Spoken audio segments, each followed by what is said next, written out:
जोरदार ताली होनी चाहिए दोस्तों, जोरदार ताली।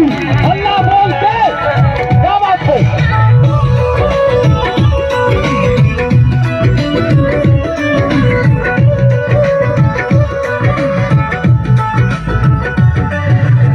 हरे बदन राजा बिगड़त मन राजा रतिया के छगल छन छन करे चूड़ी खन खन करे अखिया के क्या बात है।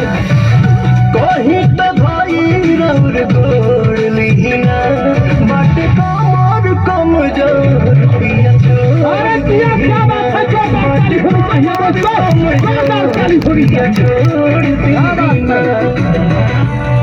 एकदम दीवानी गर्दा मचा के।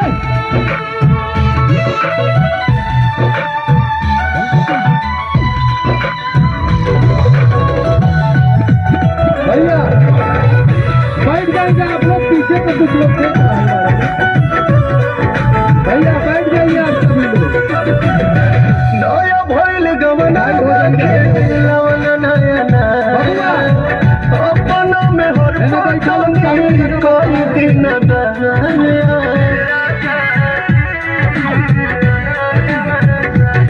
सच कही हमार पीड़ा पिया बढ़ल जाता जी जिद खानी और जी तुझे अड़ल जाता जी से हचकाई के ही लोग दीना बाटे कमर कमजोर पिया छोड़ दीना बाटे कमर कमजोर पिया छोड़ दीना।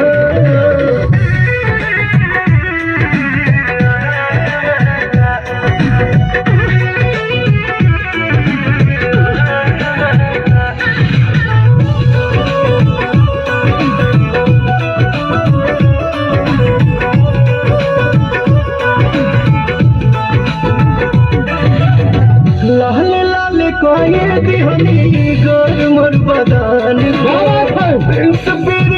स्वादत भइल बा पवन के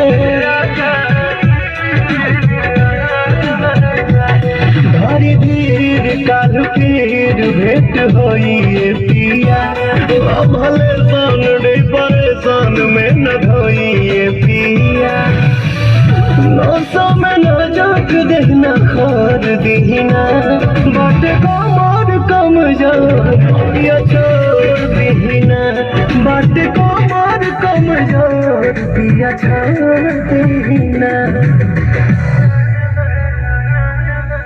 क्या बात